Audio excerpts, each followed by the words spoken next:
I don't know. It's okay. We'll watch one last video and then we'll like... The year was 2017. 2017? Nintendo just released the Nintendo Switch. Japan Did Konami know that they were gonna be locked into that shit for the next few years? somehow made severe gambling addiction look attractive. Kendrick was out playing some golf. And Ben was about to attend a regional Yu-Gi-Oh tournament.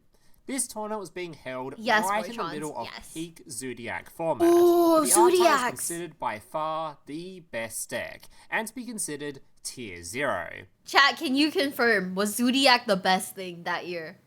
And everything else was like dog water? Can you confirm? Like this, Ben wasn't much of a Zodiac enjoyer himself, so he decided to prepare something else for this event. Crystron. This is an archetype of all machine-type monsters that have a Someone at Ben because they just dropped more Crystron cards in 2025. really bad habit of just ignoring whose turn it currently is, and just summoning a whole bunch of powerful synchro monsters during the opponent's turn. Now, unfortunately for Ben, Crystron wasn't exactly considered the strongest deck around. In fact, just looking at the deck's history, it's only ever had 4 tops during its entire lifespan. Oh, 7. But that wasn't all Ben was planning on bringing to this event. After a long discussion with his welcome back, cancelled friends, who all referred to him as a dumbass, Ben decided to play a certain tech card in his deck. Now, I'm not going to say what that card is just yet, as it would spoil the surprise. Okay. But let's just say, it was a fairly brave inclusion. Brave it was round inclusion. 4 of the event, and Ben was doing surprisingly well, coming off the back of winning his last 2 matches. He was up against, surprise surprise, a Zodiac player, who thankfully lost the dice roll, allowing Ben to go first. Ben proceeded to set up a fairly decent Crystron Enfield, well as decent as you expect from a Crystron deck at the time, and passed the turn. From here, the game instantly became a bit of a grindfest, as although Zodiac was considered a tier 0 deck, it wasn't exactly known for having insanely explosive turns like you'd expect from a more modern tier 0 deck, which had allowed Ben to continuously clear his opponent's field through various different synchro effects for multiple turns in a row. Unfortunately though for Ben, despite keeping his opponent's field clear of monsters, he wasn't able to keep it clear of trap cards as well, making it really hard to progress towards winning the game. Zodiac was known to play a large plethora of back row, cards like Torrential Tribute, Dimensional Barrier, and of course the Solemns.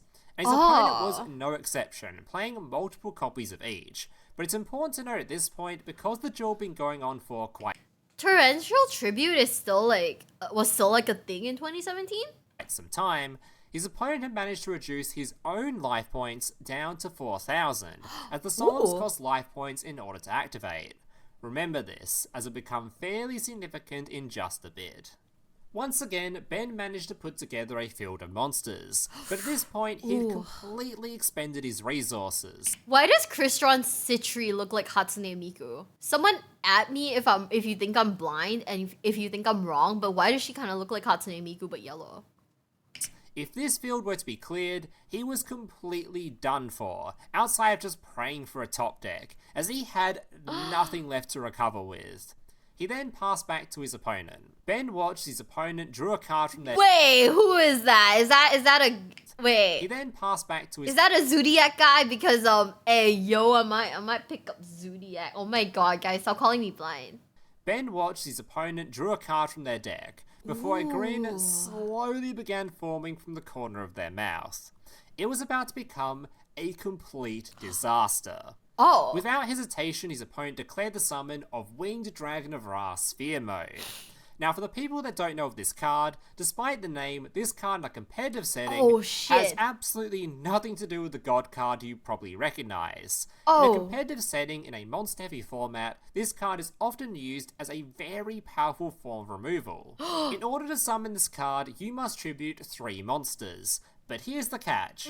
These monsters do not have to be from your field. They can be from your opponent's field, to which it is then summoned to the opponent's field to take their place. To make things even more powerful, because all you are doing is just a standard normal summon, the monsters tributed aren't even given a chance to respond, to try to dodge the removal, or gain some sort of advantage. They are just instantly cleared. Ben's field was completely wiped, and replaced with a completely worthless, 0 attack egg. There was a small glimmer of hope though.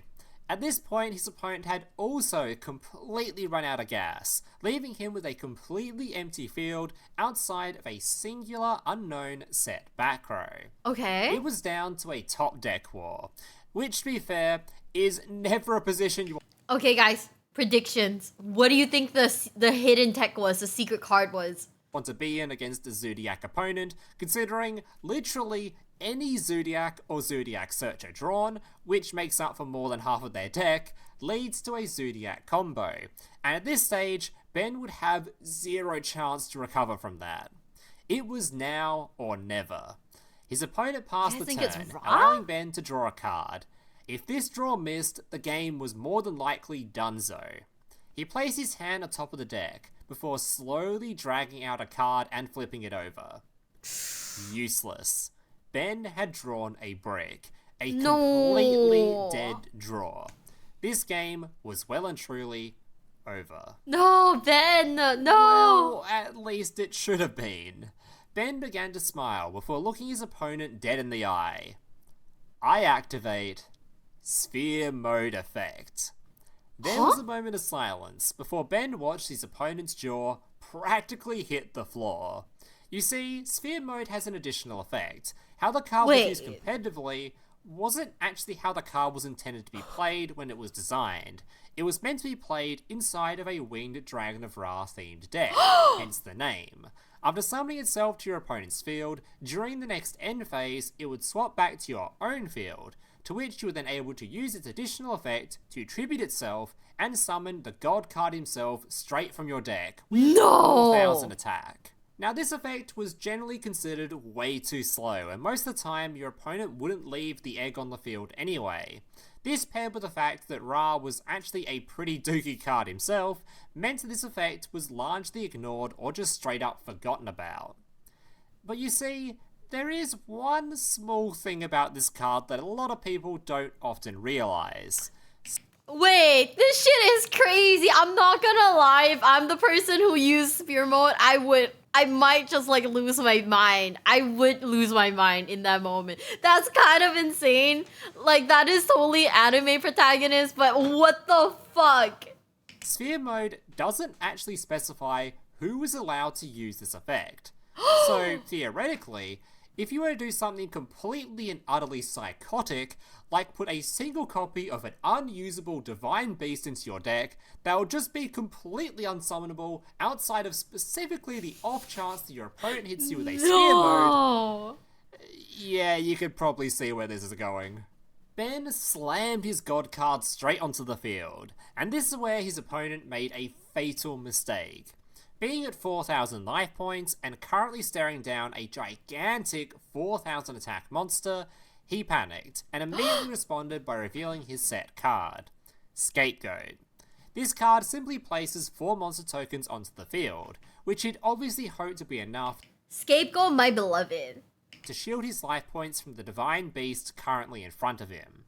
If only he'd waited until the battle phase. He'd completely forgotten about Ra's effect. By simply paying 1,000 life points, Ra can destroy 1 monster on the field, and this is not a once per turn. And considering Ben hadn't lost any life points yet, Ra was about to go on a bit of a furball massacre. Oh no! Minus 1,000.